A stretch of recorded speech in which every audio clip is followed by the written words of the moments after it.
Okay, so you want to be an MMA fighter. You picture yourself walking to the cage. The lights drop. Your name fills the arena, and thousands of people are screaming it back at you. Here's what actually happens on the way there. It starts in a gym you've never heard of, in a strip mall, on a Tuesday night. No cameras, no crowd, just you, a heavy bag, and a coach who has watched 100 kids exactly like you walk in with the exact same dream. Most of them are gone within a year.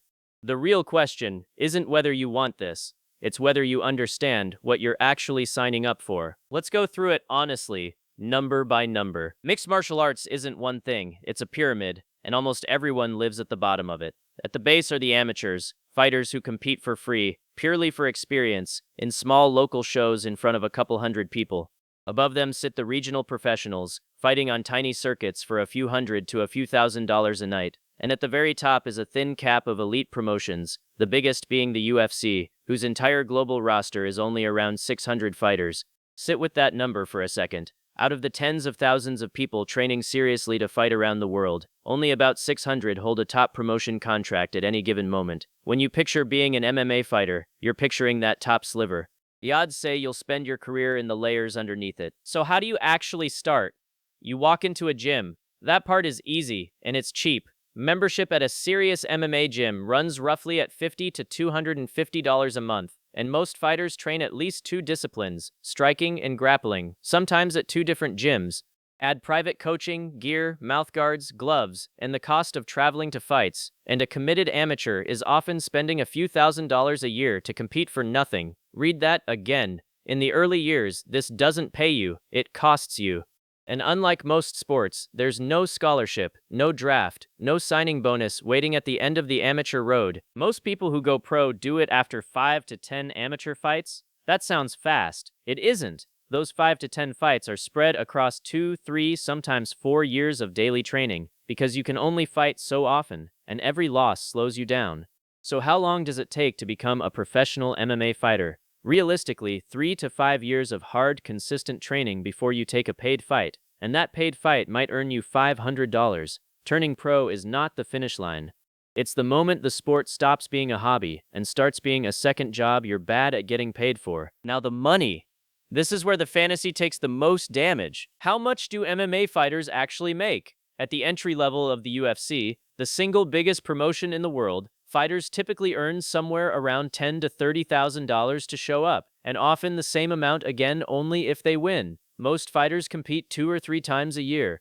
So a lower-tier UFC fighter, one of the 600 who actually made it, might gross somewhere between $30,000 and $90,000 in a year. That's before their coaches take their cut, usually 10 to 20% each, before the cost of a full training camp, before medicals, before travel, and before taxes. Because these fighters are classified as independent contractors, not employees, that means no company health insurance, no retirement plan, no paid time off when you're injured and can't fight. One recent estimate found that a large share of UFC fighters earn under $45,000 a year in take-home pay. And remember, these are the people who made it to the very top promotion on earth. Down at the regional level, where most professional fighters actually live, a fight purse of a few hundred to a couple $1,000s is normal. Do the math on that. If a regional pro fights 3 times a year and wins every time, they might clear a few $1,000s for a full year of daily training and repeated head trauma. That's less than what a part-time job at a coffee shop pays for a fraction of the hours and none of the concussions. Yes, you've seen the other number. You've seen a champion bank several $1,000,000s for one night with pay-per-view money and sponsorships stacked on top. That is real. It is also the extreme exception, not the expectation. A handful of global stars pull in 7 figures. The overwhelming majority of professional fighters never crack a middle-class income from the sport, and many lose money on it for years. Building your plan around becoming the champion is like building your retirement around winning the lottery. Someone wins. It's almost never you. Now the odds, and this is the part nobody puts on the poster. Start with the simple funnel. Tens of thousands of amateurs, a much smaller pool of regional pros, and only around 600 spots at the top. The drop-off at every stage is severe. Most amateurs never turn pro. Most pros never sign with a major promotion.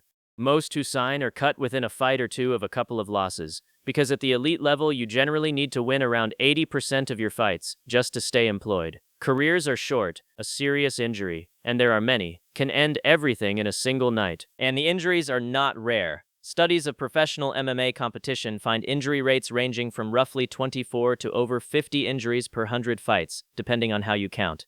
Head and neck injuries are the most common category.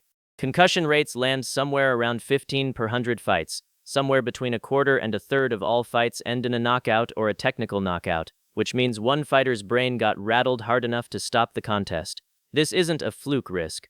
It's the design of the sport. In one survey, more than 6 in 10 UFC fighters said their career makes them worry about long-term brain damage, and repeated head trauma in combat sports has been linked in study after study to lasting cognitive harm. You're not just risking a broken hand or a torn knee, though you're risking those constantly too. You're spending the one brain you get. Let me show you 2 real versions of this, starting from the same place. 2 18-year-olds walk into the same gym in the same year. Same talent, same hunger. The first one, call him the one who made it, gets lucky and smart at the same time. He has a wrestling base from high school, which shortcuts years of learning. He keeps a full-time job through his entire amateur run, so the sport never has to feed him. He wins consistently, gets noticed at 24, signs a contract, and strings together enough wins to earn a real paycheck by his late 20s. He's the success story. And even he retires by 35 with chronic hand pain, a few thousand hours of accumulated head contact, and a body that aches in the cold. The second one, same starting point, quits his job at 20 to train full-time because a coach told him he had a real shot. For 4 years, the sport is his whole life and his whole expense.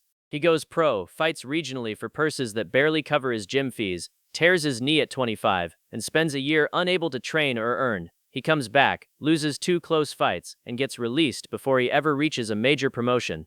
At 28, he's starting a career from zero with no degree, no savings, and a medical file. Nothing he did was stupid. The dream just doesn't have enough room at the top, and he ran out of runway before he got there. That second story is the common one.